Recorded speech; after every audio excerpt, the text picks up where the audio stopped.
Okay तो कल के वीडियो के कंटिन्यूएशन में है आज का टॉपिक भी neutral earthing. So will start this topic neutral earthing. So neutral earthing में बेसिकली हम तीन केसेस लेके चल रहे थे कि एक तो हो गया totally ungrounded system but with healthy condition, उसमें कोई फॉल्ट नहीं है, अनग्राउंडेड सिस्टम में उसका न्यूट्रल ग्राउंडेड नहीं है। सेकंड केस हम लेके चल रहे थे कि उसमें अनग्राउंडेड सिस्टम में कोई एक single phase two ground fault अगर हो जाता है तो उस केस में क्या सिचुएशन बनेगी, कैसे उसका फेजर डायग्राम बनेगा। ठीक है। और थर्ड हम केस लेके चल रहे थे कि अगर हम न्यूट्रल ग्राउंडिंग प्रोवाइड करके रखें या फिर न्यूट्रल अर्थिंग प्रोवाइड करके रखें तो उस केस में कैसी सिचुएशन रहेगी। ठीक है। तो न्यूट्रल अर्थिंग का बेसिक मीनिंग क्या है कि किसी भी पावर सिस्टम में बेसिकली जो भी हमारे अप्रेटिसेस हैं, फॉर एग्जांपल ट्रांसफार्मर्स लगे हैं स्टार कनेक्टेड, या बाकी जो भी हमारे डिवाइसेस लगे हुए हैं उनके न्यूट्रल पॉइंट को बेसिकली हमें अर्थ करना है, दैट इज न्यूट्रल अर्थिंग। उसके सर्टेन एडवांटेजेस हैं और अनग्राउंडेड या फिर अनअर्थ सिस्टम के सर्टेन डिसएडवांटेजेस थे जो कि मैंने वीडियो में डिस्कस किए। आई होप आप लोगों ने वो वीडियो देख लिया होगा, उसी के कंटिन्यूएशन में है ये आज वाला टॉपिक। नहीं भी देखा तो चलो स्टार्ट करते हैं इसमें है क्या बेसिकली। जो डायग्राम आप देख रहे हैं ये बेसिकली अनग्राउंडेड हेल्दी सिस्टम है। तो अनग्राउंडेड हेल्दी सिस्टम में हमने थ्री फेज सिस्टम ले रखा है, आर वाई बी, और स्टार कनेक्टेड है। तो इस सिस्टम में इस ट्रांसमिशन लाइंस के कुछ ना कुछ ग्राउंड के साथ कैपेसिटेंसेस होंगे। फॉर एग्जांपल आर जो फेज है, आर फेज की लाइन का ग्राउंड के साथ कुछ स्ट्रेट कैपेसिटेंस है सी आर से, जो कि डिनोटेड है डायग्राम में। और सिमिलरली वाई फेज के लिए सी वाई है, और बी फेस के लिए सी बी है। ये कैपेसिटेंसेस हैं लाइन टू ग्राउंड। ठीक है। तो ये हमारे कैपेसिटेंसेस मेंशन्ड हैं। अब बट ये क्योंकि बैलेंस सिस्टम है, हेल्दी सिस्टम है, इसमें कोई फॉल्ट हम कंसीडर नहीं कर रहे, तो ऑब्वियसली यहाँ पे जो हमारी इक्वेशन बन के आएगी, जो करंट्स होंगे वो बैलेंस्ड होंगे। उनका जो वेक्टर सम होगा I R plus I Y plus I B, that will be equal to zero. अगर वेक्टर सम इस सिस्टम का बैलेंस्ड है करंट्स का तो ऑब्वियसली न्यूट्रल में कोई करंट फ्लो नहीं करेगा इस सिस्टम में। ठीक है। तो अगर न्यूट्रल में कोई करंट फ्लो नहीं कर रहा तो potential of neutral will be maintained eight ground potential. तो यहाँ पे जो न्यूट्रल का पोटेंशियल होगा वो ग्राउंड पोटेंशियल पे मेंटेन रहेगा।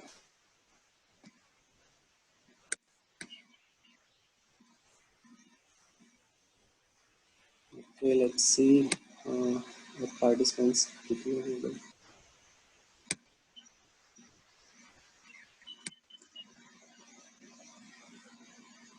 ओके, जो लोग अभी ज्वाइन किया है जिन्होंने, वो एक बार चैट बॉक्स में अपनी अटेंडेंस मार्क कर देना, यस सर या प्रेजेंट सर करके। ठीक है। तो अब सेकंड केस हम लेके चल रहे हैं कि सेकंड केस में अगर वही केस लेके चले हम एक अनग्राउंडेड सिस्टम का, बट इसमें सपोज एक सिंगल लाइन टू फॉल्ट हो जाता है यहाँ पे। इस डायग्राम में जो इंडिकेटेड है बी फेस पे एक फॉल्ट इंडिकेटेड है, single line to ground fault. अब single line to ground fault अगर अनग्राउंडेड सिस्टम में हो गया जिसमें कि हमने न्यूट्रल की अर्थिंग नहीं कर रखी, तो इस केस में अब होगा क्या, इनिशियली जो कैपेसिटिव करंट्स थे I R plus I Y plus I B equal to zero, वो बैलेंस थे। बट यहाँ पे होगा क्या, अब I R plus I Y, ये जो कैपेसिटिव करंट्स हैं बेसिकली चार्जिंग करंट्स हैं, इन कैपेसिटेंसेस को चार्ज कर रहे हैं ये थ्रू लाइन टू ग्राउंड। तो ये जो चार्जिंग करंट्स हैं इनका सम, इनका vector sum, that will be equal to I F. अब इस केस में वो फॉल्ट करंट के इक्वल हो जाएगा। ठीक है। और फॉल्ट करंट जो कि फॉल्ट करंट की डायरेक्शन है, इफ यू नोटिस इसकी डायरेक्शन होगी फ्रॉम ग्राउंड टू न्यूट्रल। तो ग्राउंड टू न्यूट्रल अगर इसकी डायरेक्शन है तो इस पर्टिकुलर फेज बी का वोल्टेज रिवर्स हो जाएगा। वोल्टेज रिवर्सल होने की वजह से अब होगा क्या, जो इसका फेजर डायग्राम है उसमें कुछ ऐसा चेंज आएगा। इनिशियली लेट से बैलेंस सिस्टम था, आर वाई बी ये फेजर डायग्राम इंडिकेट है, और उसका एक पर्टिकुलर वेल डिफाइंड न्यूट्रल है, ये न्यूट्रल पॉइंट है। ठीक है। बट अगर बी फेज पे फॉल्ट हो गया तो बेसिकली हो गया क्या कि बी फेज पे ग्राउंड आ गया डायरेक्टली। तो बी फेज का जो पोटेंशियल है that is mentioned by ground G. अब इस ग्राउंड के रिस्पेक्ट में हम आर और वाई फेज का यानी हेल्दी फेज का वोल्टेज अगर देखें तो जो नया फेजर डायग्राम बनेगा वो कुछ इस टाइप से बनेगा। अब ऑब्वियसली यहाँ पे जो वोल्टेज आ रहा है ये बेसिकली इस ट्रायंगल का क्या कह सकते हो आप, हाइपोटेनस है। तो इसका जो डायमेंशन आएगा वो क्या होगा, root three times of normal phase voltage. जो हेल्दी कंडीशन में फेज वोल्टेज था वो न्यूट्रल वर्सेस आर था। अब इस केस में जो वोल्टेज आएगा आर फेज पे वो क्या होगा, वी आर जी होगा, जी के रिस्पेक्ट में, और जी पे ऑलरेडी बी फेज का वोल्टेज आ रखा है विद रिवर्स साइन। ठीक है, तो यहाँ पे जो वोल्टेज आएगा ये बेसिकली लाइन वोल्टेज अपेयर होगा आर फेज पे। सिमिलरली जो वाई फेज है, वाई फेज पे भी जो आपका वोल्टेज अपेयर होगा that will B line voltage. और अगर लाइन वोल्टेज यहाँ पे आ रहा है तो उनकी वैल्यूज क्या होंगी, वी आर और वी वाई की √3 ऑफ वी फेज। ठीक है, यही चीज कल वाले वीडियो में भी थी, उसमें फेजर डायग्राम थोड़ा सा डिफरेंट वे में ड्रॉ कर रखा था, प्लॉट कर रखा था, तो वो थोड़ा सा कंफ्यूजिंग था, तो इसलिए ये चीज मैंने समझाने के लिए सिंपलर वे में बनाया हुआ है यहाँ पे। तो एक बार आप इसको फिर से थोड़ा सा देख लो।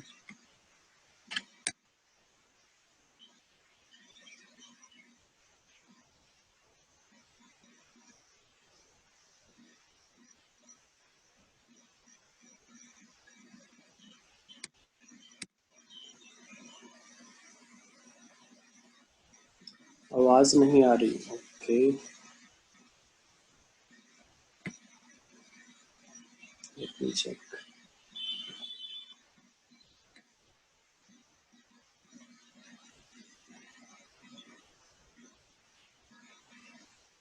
मेरी तरफ से तो ठीक है, सिस्टम का जो वॉल्यूम है वो ठीक है।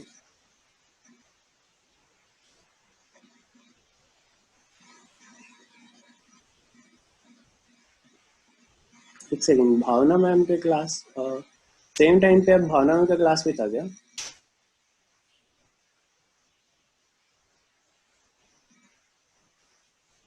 कोई मुझे मैसेज कर रहा है कि सेम टाइम पे आई गेस भावना मैम का क्लास था, कि उस टाइम पे मैंने ले लिया, बट आई गेस शेड्यूल के अकॉर्डिंग तो मेरा ही डिफाइन था ये वाला लेक्चर। एनीवेज, तो मैं एक बार रिपीट कर रहा हूँ जो लेट आए थे उनके लिए। न्यूट्रल अर्थिंग हम डिस्कस कर रहे हैं, तो न्यूट्रल अर्थिंग में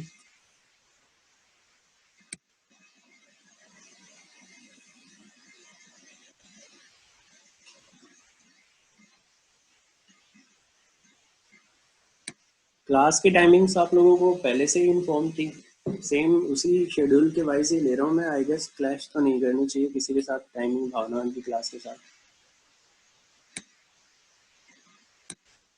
12 बजे का ही शेड्यूल था आपके उसमें, तो उसी टाइम पे मैंने कंटिन्यू किया। सो आई एम रिपीटिंग, फर्स्ट हम जो केस लेके चल रहे हैं कि एक हेल्दी कंडीशन में अनग्राउंडेड सिस्टम है, इसका जो न्यूट्रल है हमने उसकी अर्थिंग नहीं कर रखी। तो अगर ये हेल्दी कंडीशन है मतलब इस पर कोई फॉल्ट नहीं है, तो लाइन के विद रिस्पेक्ट टू ग्राउंड कुछ एक कैपेसिटेंसेज हैं, उन कैपेसिटेंसेज के थ्रू चार्जिंग करंट फ्लो करेंगे, I R plus I Y plus I B. अब इनका जो वेक्टर सम है, क्योंकि कोई फॉल्ट नहीं है, हेल्दी कंडीशन है, तो वेल बैलेंस सिस्टम है, वेल बैलेंस सिस्टम है, तो इसका फेजर सम आएगा 0। अगर करंट आपस में बैलेंस्ड है और उनका फेजर सम 0 आ रहा है, तो ऑब्वियसली वहाँ पे न्यूट्रल में कोई एडिशनल करंट फ्लो नहीं करेगा, तो यहाँ पे न्यूट्रल का जो पोटेंशियल होगा वो क्या होगा, ग्राउंड पोटेंशियल होगा, नॉर्मल कंडीशन है।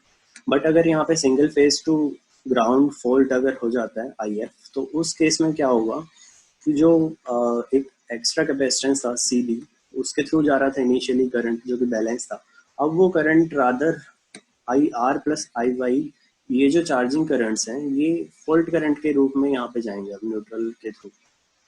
ठीक है, बी फेज में जा रहे हैं। तो इसकी वजह से हुआ क्या कि जो बी फेज का इनिशियल जो हमारा फेजर बना हुआ था वो वेल बैलेंस था, जो कि लेफ्ट साइड में डिनोटेड है।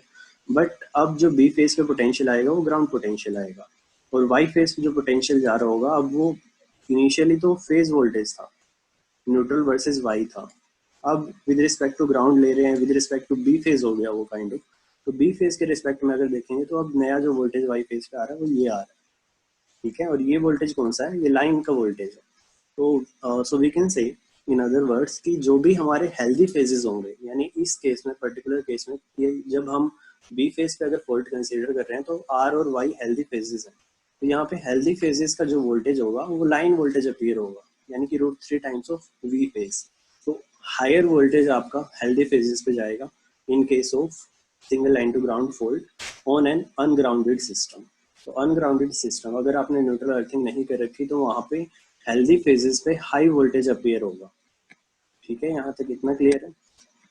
तो इसी फेजर में अगर मैं कंटिन्यूएशन में करंट्स की डायरेक्शन बनाऊं, अब जो इनिशियली जो करंट्स थे वो फेज वोल्टेज को यानी न्यूट्रल वर्सेस वाई वोल्टेज को लीड कर रहे थे, कैपेसिटिव करंट्स थे उस केस में भी। अब जो कैपेसिटिव करंट्स होंगे वो नई वाली इस वोल्टेज को, जो नया वोल्टेज अपीयर हो रहा है, इसको लीड करेंगे। तो इसके रिस्पेक्ट में अगर जी और वाई के रिस्पेक्ट में 90 डिग्री पे एक नया करंट आएगा आई जी वाई, और आई जी आर सिमिलरली जी और आर के रिस्पेक्ट में 90 डिग्री पे। इन दोनों का जो सम आएगा that will give fault current I F. ठीक है, तो ये हमारा नया फेजर डायग्राम बना। अब इससे सिचुएशन हुई क्या, चेंज क्या आया बेसिकली, कि अगर आपका हायर वोल्टेज आ रहे हैं हेल्दी फेजेस पे, तो उनकी वजह से जो करंट का मैग्नीट्यूड आएगा वो भी हाई हो जाएगा, हाई करंट का मैग्नीट्यूड होगा। और क्योंकि आपने न्यूट्रल अर्थिंग नहीं कर रखी थी इस सिस्टम में, तो चार्जिंग करंट्स की फॉर्म में बेसिकली लाइन से ग्राउंड की तरफ एक आर्क फॉर्मेशन होगा जिसको हम बोलते हैं आर्किंग ग्राउंड्स। तो अगर न्यूट्रल अर्थिंग नहीं हो रखी थी तो हेल्दी फेजेस पे हाई वोल्टेज आया, हाई वोल्टेज की वजह से वहाँ पे 3 टाइम्स करंट ड्रॉ हुआ, 3 टाइम्स करंट की वजह से वहाँ पे आर्किंग ग्राउंड का फॉर्मेशन होता है। इस आर्किंग ग्राउंड की वजह से होगा क्या बेसिकली, कि बार बार ये कैपेसिटेंसेस चार्ज होंगे और ग्राउंड में डिस्चार्ज होंगे, फिर से वो चार्ज होंगे और डिस्चार्ज होंगे, उसकी वजह से वोल्टेज फ्लक्चुएशंस आएंगे सिस्टम में। राइट, तो ये सब हमें अवॉइड करना है। ये सब अगर अवॉइड करना है तो उसके लिए बेसिक सोल्यूशन क्या है कि हम सिस्टम की न्यूट्रल की ग्राउंडिंग करें। ठीक है, अगर ग्राउंडिंग होगी तो उससे होगा क्या, सपोज हमने थ्री टाइप ऑफ ग्राउंडिंग हमने देखा था कि पॉसिबल हैं। One is solid grounding, second resistance, third reactance. ठीक है, तो अगर हम सॉलिड ग्राउंडिंग सिस्टम कंसीडर करें यहाँ पे, तो न्यूट्रल को आपने सॉलिडली ग्राउंड किया। ठीक है, तो उस केस में बेसिकली होगा क्या कि इनिशियली जो फॉल्ट करंट को फीड कर रहा था ये चार्जिंग करंट, वो अब वेल बैलेंस हो जाएगा इस न्यू न्यूट्रल के थ्रू, न्यूट्रल वर्सेस अर्थ के थ्रू जो नया करंट फ्लो कर रहा है, ये बेसिकली इन चार्जिंग करंट्स को बैलेंस आउट करेगा। ठीक है, तो अब जो नई इक्वेशन बनेगी that will be I R plus I Y plus I L. I L कौन सा करंट है, basically current flowing through neutral to ground. तो न्यूट्रल के थ्रू और इसमें ग्राउंड के थ्रू जो ये करंट फ्लो कर रहा है, बेसिकली ये करंट इनिशियली जो चार्जिंग करंट्स थे जो कि फॉल्ट करंट को फीड कर रहे थे, उन चार्जिंग करंट्स को बैलेंस आउट करेगा। राइट, अगर बैलेंस आउट कर रहा है तो उसका मीनिंग क्या हुआ कि इस करंट का नेचर कैसा होना चाहिए। चार्जिंग करंट्स का नेचर कैपेसिटिव है, कैपेसिटिव है तो वहाँ पे करंट लीड कर रहा था 90 डिग्री से fault current final system voltage को। राइट, तो जो आई एल का नेचर होगा वो कैसा होना चाहिए, ऑब्वियसली इंडक्टिव होना चाहिए ताकि उसको लैगिंग करंट प्रोवाइड करे जो कि उसको बैलेंस आउट करे। ठीक है, और ऐसा होता भी है सॉलिड ग्राउंडिंग में। तो इस केस में अब होगा क्या बेसिकली, जैसे हम वही वाला फिर से रिपीट है फेजर आर वाई और बी, बी पे हम फॉल्ट कंसीडर कर रहे थे इनिशियली।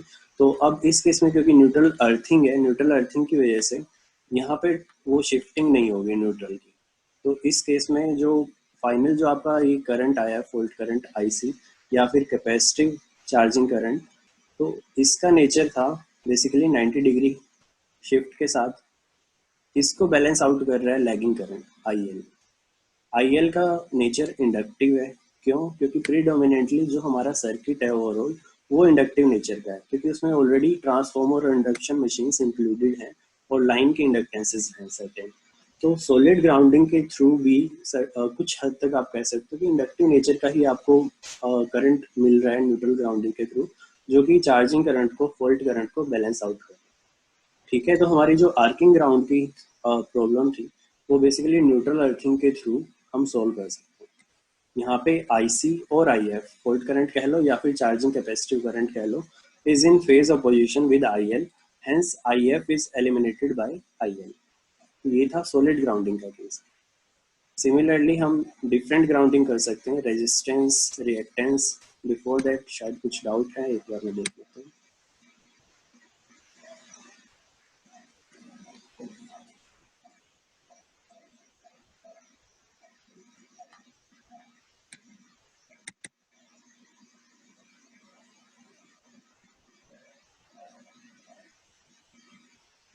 नहीं, कोई बात नहीं। ठीक है, तो कमिंग टू रेजिस्टेंस अर्थिंग या रेजिस्टेंस ग्राउंडिंग, ग्राउंडिंग और अर्थिंग टर्म्स बेसिकली सेम है, कोई डिफरेंस नहीं है दोनों में। तो रेजिस्टेंस अर्थिंग या रेजिस्टेंस ग्राउंडिंग कब करते हैं हम? वो सर्किट्स बिटवीन 3.3 केवी एंड 22 केवी। तो 3.3 एंड 22 केवी इस वोल्टेज लेवल के बीच में बेसिकली हम या तो रिएक्टेंस ग्राउंडिंग कर सकते हैं या फिर रेजिस्टेंस ग्राउंडिंग कर सकते हैं। होता क्या है बेसिकली इस पर्टिकुलर वोल्टेज रेंज में, the earth fault currents are likely to be excessive if solid grounding is used. अगर हम सिंपली सॉलिड ग्राउंडिंग यूज करें इन वोल्टेज लेवल्स पे, तो यहाँ पे जो अर्थ फॉल्ट करंट आएंगे वो बेसिकली एक्सेसिव नेचर के होंगे, सॉलिड ग्राउंडिंग के लिमिट के बाहर है, एक टाइप से आप ऐसा कह सकते हो। But the capacitive ground current may not be large enough to demand reactance grounding. इस पर्टिकुलर वोल्टेज रेंज में जो ग्राउंड करंट्स थे, जो कैपेसिटिव ग्राउंड करंट्स थे बेसिकली IGY एंड IGB, उनकी वैल्यू इतनी ज़्यादा शायद से ना हो कि रिएक्टेंस ग्राउंडिंग की ज़रूरत पड़े, तो हम यहाँ पे रेजिस्टेंस ग्राउंडिंग से काम चला सकते हैं, वो ज़्यादा इकोनॉमिकल भी रहेगा। ठीक है, तो hence resistance can be connected between neutral and ground for these system. और पावर सिस्टम में हमने डेरिवेशन किया होगा ये वाला कि अगर रेजिस्टेंस को हम फॉल्ट करंट को लिमिट करने के लिए न्यूट्रल और ग्राउंड के बीच में कनेक्ट करें, तो उस केस में फॉल्ट करंट का, single line to ground fault current के केस में आपका जो IF का फॉर्मूला आएगा फॉल्ट करंट का, that will be equal to 3E by Z1 plus Z2 plus Z0, where Z0 is Z0 and plus 3ZN। यहाँ पे जो वेरियस टर्म्स हैं उनका बेसिक इंडिकेशन या बेसिक मीनिंग डिनोटेड है। E क्या है? Voltage per phase in RMS। Z1 is positive sequence impedance Thevenin's equivalent, Z2 negative sequence impedance, Z0 is zero sequence impedance, Z0 is Thevenin's equivalent of zero sequence currents, and Zn is impedance in neutral to ground connection। तो neutral से ground में अगर हमने Zn connect कर रखा है, तो Zn के थ्रू बेसिकली न्यूट्रल के थ्रू हमारे जीरो सीक्वेंस करंट्स फ्लो करते हैं, राइट। तो जीरो सीक्वेंस करंट हर एक के लिए होंगे, R फेज के लिए भी, Y के लिए भी, B के लिए भी। तो अगर तीनों के तीनों कंपोनेंट्स Zn से पास होंगे, तो ऑब्वियसली Zn का जो एक्सप्रेशन है वो बेसिकली 3 से मल्टीप्लाई करके लिखते हैं यहाँ पे इस एक्सप्रेशन में। तो अब इससे इफेक्ट क्या आया बेसिकली कि जो हमने रेजिस्टेंस ग्राउंडिंग करी वो वाला कंपोनेंट किस में इंक्लूड होगा? Zn में। Zn में अगर इंक्लूड हुआ तो IF के एक्सप्रेशन में हमने डिनोमिनेटर बढ़ा दिया, एक टाइप से आप ये कह सकते हैं। अगर IF के एक्सप्रेशन में रेजिस्टेंस ऐड होने की वजह से डिनोमिनेटर अगर बढ़ गया, तो ओवरऑल जो फॉल्ट करंट आएगा वो लिमिट हो जाएगा। ठीक है, तो फॉल्ट करंट को लिमिट कर सकते हैं थ्रू रेजिस्टेंस ग्राउंडिंग।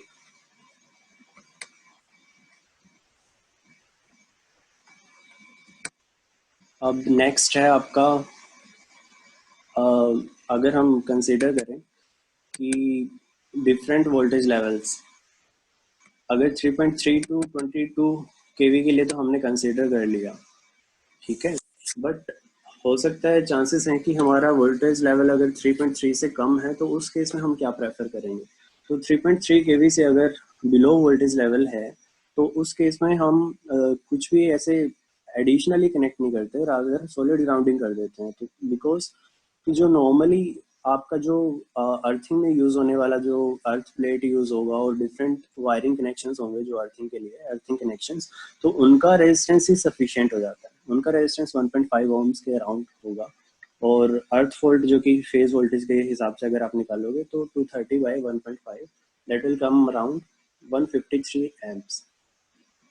तो इतने करंट को आप इजीली लिमिट कर पाओगे, इसके लिए एक्सटर्नल रेजिस्टेंस की नीड नहीं है। ठीक है, और 3.3 से 22 केवी सिस्टम्स के बीच में आप दोनों प्रेफर कर सकते हो। कोई हार्ड एंड फास्ट रूल नहीं है कि हमें रेजिस्टेंस अर्थिंग ही करना है या रिएक्टेंस अर्थिंग ही करना है। ब्रिटेन में बेसिकली रेजिस्टेंस अर्थिंग प्रेफर होता है इस वोल्टेज रेंज में, और यूरोप में रिएक्टेंस अर्थिंग इस वोल्टेज रेंज में प्रेफर होता है। तो रेजिस्टेंस अर्थिंग अगर आप प्रेफर कर रहे हो तो वहाँ पे फॉल्ट करंट आपका लिमिट हो जाएगा। रिएक्टेंस अर्थिंग अगर आपने प्रेफर करी, तो रिएक्टेंस बेसिकली क्या करेगा? फेज ऑपोजिशन प्रोवाइड करेगा, जो हमारा कैपेसिटिव ग्राउंड करंट था या फॉल्ट करंट था उसको इजीली वो बैलेंस आउट कर लेगा। ठीक है, तो आर्किंग ग्राउंड्स की प्रॉब्लम हम थ्रू रिएक्टेंस अर्थिंग इजीली कर सकते हैं, क्योंकि रिएक्टेंस की वैल्यू आप एज पर कैपेसिटिव वैल्यू देख सकते हो कि दोनों के दोनों आपस में रेजोनेटिंग ले ली एक दूसरे को, जो कि इजीली न्यूट्रलाइज कर ले। वैसे ही आपने रिएक्टेंस की वैल्यू अगर सेलेक्ट कर ली, तो वो पर्टिकुलर केस क्या हो जाएगा? पीटरसन कॉइल का या फिर रेजोनेंट ग्राउंडिंग का। ठीक है, सो यहाँ पे वही चीज़ लिखी है कि इसके लिए कोई पर्टिकुलर डेफिनेट रूल नहीं है कि कौन सी अर्थिंग आपको प्रेफर करनी है इस पर्टिकुलर वोल्टेज रेंज में। For circuits where high charging currents are involve such as transmission lines, underground cables etcetera, reactance grounding is preferred. जहाँ पे चार्जिंग करंट्स ज़्यादा होंगे तो ऑब्वियसली वहाँ पे कैपेसिटर नेचर ज़्यादा होगा फॉल्ट करंट का, उसको बैलेंस आउट करने के लिए आपको रिएक्टेंस ग्राउंडिंग की नीड पड़ेगी। अब रिएक्टेंस ग्राउंडिंग में बैलेंसिंग होती कैसे है? बेसिकली जो नॉर्मल आपका फॉल्ट करंट था यानी चार्जिंग करंट था वो क्या होगा, V phase by X C, that means V phase by 1/ओमेगा सी। और जो चार्जिंग करंट अगर थ्री फेज के लिए आप लेंगे तो जैसा हमने देखा था कि नॉर्मल कंडीशन में 3 टाइम्स करंट आता है, क्योंकि वोल्टेज आपका जो हेल्दी फेजेस पे वोल्टेज आ रहा था वो क्या आ रहा था, √3 टाइम्स ऑफ फेज वोल्टेज। तो सिमिलरली जो आपके करंट्स होंगे फेज करंट्स वो क्या हो जाएंगे, √3 टाइम्स ऑफ नॉर्मल वैल्यू। और अगर ओवरऑल आप लाइन करंट वहाँ पे निकालोगे सिस्टम का जो कि वेक्टर सम आएगा दोनों के दोनों कैपेसिटिव करंट्स का, तो वो क्या होगा, √3 टाइम्स ऑफ सिंगल वैल्यू। तो √3 टाइम्स ऑफ आई फेज हो जाएगा, तो 2 बार √3 आएंगे जिसकी वजह से यहाँ पे 3 टाइम्स ऑफ करंट अपीयर होता है। तो 3 टाइम्स ऑफ नॉर्मल वैल्यू, तो normal value means phase value. तो 3 टाइम्स ऑफ आई, यहाँ पे आई सी की वैल्यू आएगी 3 times of V phase into omega C. Overall जो एल आएगा that will be equal to V phase by XL, जो भी आपने रिएक्टेंस कनेक्ट किया है न्यूट्रल और अर्थ के बीच में, एक्सएल की वैल्यू ओमेगा एल। अगर सेटिस्फैक्ट्री कैंसिलेशन चाहिए अर्किंग ग्राउंड्स का या फिर कैपेसिटिव करंट्स को अगर इफेक्टिवली बैलेंस आउट करना है तो ऑब्वियसली दोनों वैल्यूज इक्वल होनी चाहिए, I L should be equal to I C. उस केस में जो एक्सप्रेशन आएगा आपका एल के लिए that will be equal to 1/3 omega square C. यही बेसिकली पीटरसन कॉइल है, रिएक्टेंस ग्राउंडिंग का एक स्पेशल केस। अगर आप एल की वैल्यू ऐसे सिलेक्ट करोगे as per this formula, then that particular coil will be having reactance of Petersen coil. ठीक है, तो पीटरसन कॉइल में हम कनेक्शन कैसे करते हैं, सिंपल, न्यूट्रल के थ्रू एक जो एडिशनल कॉइल आप कनेक्ट करते हैं दैट इज पीटरसन कॉइल। ठीक है, यही चीज़ मैं कह रहा था कि ये जो चार्जिंग करंट्स आएंगे आपको √3 टाइम्स आएंगे नॉर्मल कैपेसिटेंसेस के थ्रू, बट जो ओवरऑल करंट आएगा वो इन दोनों का वेक्टर सम होगा। वेक्टर सम अगर आप लोगे तो इनका भी √3 टाइम्स हो जाएगा, जिसकी वजह से यहाँ पे 3 टाइम्स ऑफ करंट फ्लो करता है। और एल की वैल्यू 1/3 ओमेगा स्क्वायर सी। ये फॉर्मूला आपको याद रखना है, इसके बेस पे न्यूमेरिकल्स भी आते हैं आपके एग्जाम्स में। इवन प्रीवियस एग्जाम्स भी अगर आप देखेंगे फाइनल सेमेस्टर के तो उसमें इस पे क्वेश्चंस हैं न्यूमेरिकल्स पीटरसन कॉइल पे। ये सारे नेम इसी के लिए यूज होते हैं, Petersen coil, arc suppression coil या फिर आर्थफोर्ड न्यूट्रलाइजर, ये सारे के सारे नेम इसी के लिए हैं। इनके बेसिस पे अगर कोई भी न्यूमेरिकल आ रहा है तो बेसिकली आपको यही वाला फॉर्मूला ध्यान होना चाहिए, L equal to 1/3 omega square C. ठीक है, चलिए, arc suppression coil is provided with tappings. This permits selection of reactance of coil depending upon length of transmission line and capacitance to be neutralized. Okay. तो जो Peterson coil में या फिर arc suppression coil में हम coil use करते हैं वो बेसिकली टैपिंग्स के साथ यूज करते हैं, जो कि इस डायग्राम में डिनोटेड है। ठीक है, तो यहाँ पे डिफरेंट टैपिंग्स होती है। टैपिंग्स किस लिए, बेसिकली जो भी आपकी ट्रांसमिशन लाइन की लेंथ होगी उसके बेसिस पे या फिर जितने भी उस सर्किट के पर्टिकुलर कैपेसिटेंस की वैल्यू आएगी, राइट, तो उस कैपेसिटेंस की वैल्यू सर को आपको सर यूटिलाइज करना है सर बेसिकली। तो उसके sir according what is as per Petersen coil? आप यहाँ पे रिएक्टेंस की वैल्यू चेंज कर सकते हैं टैपिंग चेंज करके। ठीक है, तो इसलिए हम आर्क सप्रेशन कॉइल यहाँ पे यूज करते हैं।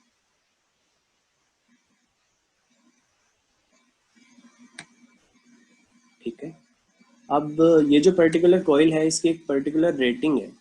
Coil is rated for at continuous rated current equal to maximum earth fault current. However, if a second earth fault develops or double line to ground fault develops, then more current is likely to flow in this coil. अगर आपके case में अगर double line to ground fault हो गया या फिर कोई एक अर्थ फॉल्ट ऑलरेडी था किसी और फेज पे, दोबारा से कहीं और किसी लोकेशन पे सेकंड अर्थ फॉल्ट अगर हो जाता है तो उस केस में चांसेस हैं कि इस कॉइल के थ्रू जो करंट फ्लो करेगा that will be higher than its rated value. तो उस केस में ये कॉइल डैमेज हो सकता है ऑब्वियसली। तो उस चीज को अवॉइड करने के लिए हम एक सर्किट ब्रेकर एडिशनली यूज करते हैं। To avoid this condition, a circuit breaker closes after a certain time lag and earth fault current flows through the parallel circuit by passing the arc suppression coil. तो उसके लिए हम एक जो whole assembly use करते हैं अर्थ fault relay का और सर्किट ब्रेकर का, वो इस डायग्राम में शोन है। न्यूट्रल के साथ आपने एक आर्क सप्रेशन कॉइल या पीटरसन कॉइल लगा रखी थी, ठीक है, उसमें टैपिंग प्रोवाइड करके उसको अर्थ कर रखा है। ओके, अब जो न्यूट्रल के थ्रू करंट फ्लो करेगा, यहाँ पे एक सीटी लगा के अर्थ फॉल्ट रिले को एक्चुएटिंग सिग्नल दे रखा है। इन केस यहाँ पे अगर ज़्यादा एक्सेसिव करंट अगर जाएगा तो उस केस में क्या होगा कि अर्थ फॉल्ट रिले उसको डिटेक्ट कर लेगा। इस अर्थ फॉल्ट रिले की वजह से यहाँ पे जो सर्किट ब्रेकर की एक्चुएटिंग कॉइल होगी ये मैग्नेटाइज होगी, तो ये सर्किट ब्रेकर जो कि नॉर्मली ओपन कंडीशन में था वो क्लोज हो जाएगा। ये क्लोज हो गया तो यहाँ से आपका करंट बाईपास हो जाएगा, सप्रेशन कोइल को बाईपास करते हुए ग्राउंड में चला जाएगा। ठीक है, सप्रेशन कोइल आपकी बच जाएगी। एक एडिशनली रेजिस्टेंस और यूज कर लेते हैं यहाँ पे इस करंट को लिमिट करने के लिए या फिर डिसिपेट करने के लिए। ठीक है, तो ये है basically connections of arc suppression coil. तो ये ओवरऑल था आपका न्यूट्रल अर्थिंग का या न्यूट्रल ग्राउंडिंग का फिनोमेना। इसमें पीटरसन कोइल बहुत इंपॉर्टेंट है, उसको बड़े ध्यान से कर लेंगे। नेक्स्ट कंटिन्यू करते हैं। Let me share another screen.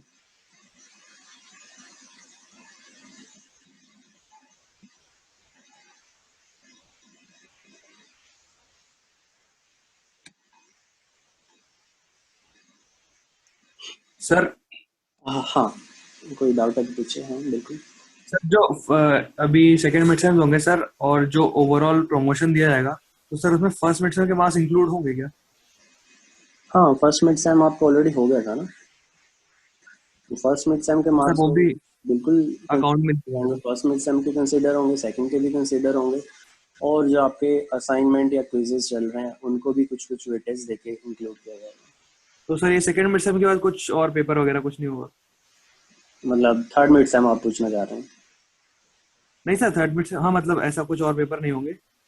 Third mid sem का तो खैर अभी नहीं कह सकते, अगर कॉलेज रखेगा तो ऑब्वियसली आप लोगों को इंडिकेशन मिल जाएगा, बट सेकंड पक्का से देना ही है आप लोगों को, वो तो मान के चलिए। फाइनल भी होगा। अगर आप फाइनल का सोच रहे हैं कि फाइनल एंड सेम एग्जाम होगा या नहीं, वो तो होगा। तो वो तो सर वो भी ऑनलाइन होगा क्या? हाँ, और थर्ड मिड सेम का अभी कुछ ऐसा डिसाइडेड नहीं है एज सच। अगर होगा तो आप लोगों को नोटिफिकेशन मिल जाएगा उसके लिए।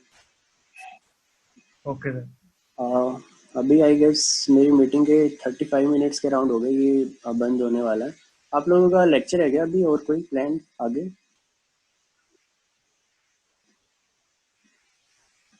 नहीं सर।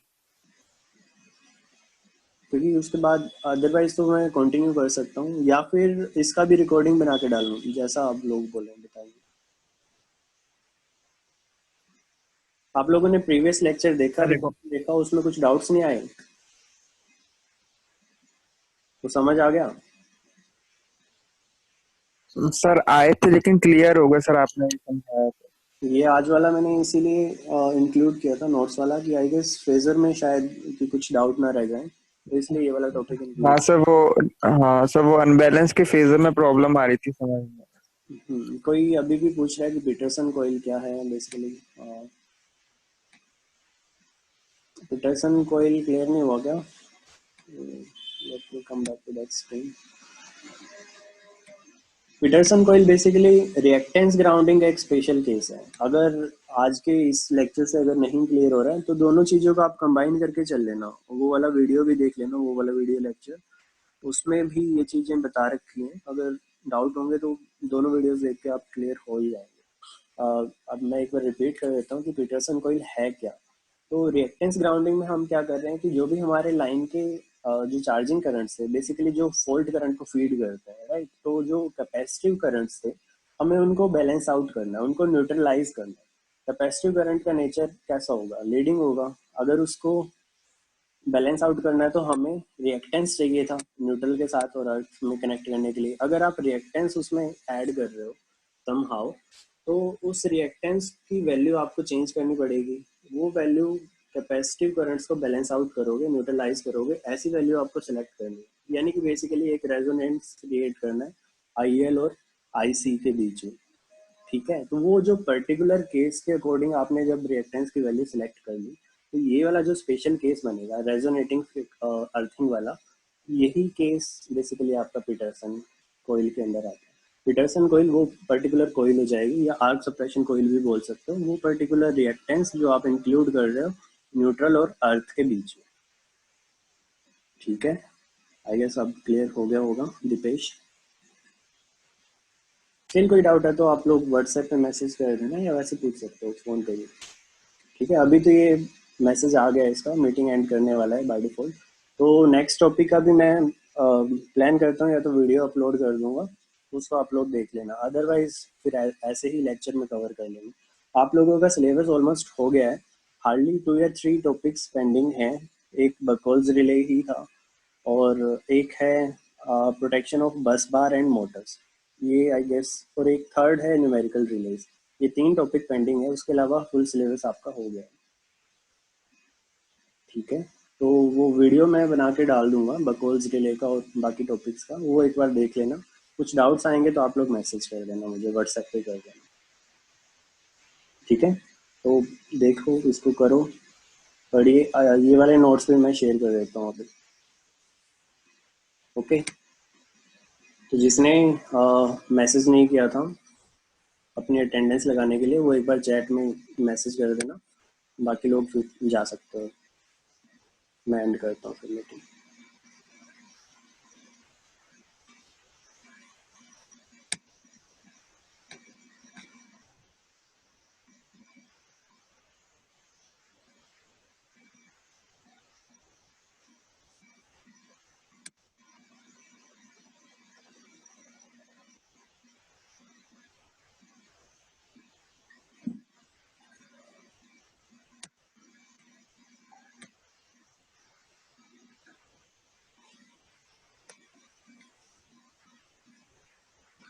थर्ड यूनिट वैसे तो नवीन सर ने करवाया है, उसका काफ़ी पोर्शन जितना भी स्टैटिक रिले से रिलेटेड था, उसी का एक पोर्शन है न्यूमेरिकल रिले, जो कि पेंडिंग है। वो मैं ऑलरेडी आप लोगों को बोल ही रहा हूँ कि वो पेंडिंग है, वो मैं करवाऊंगा।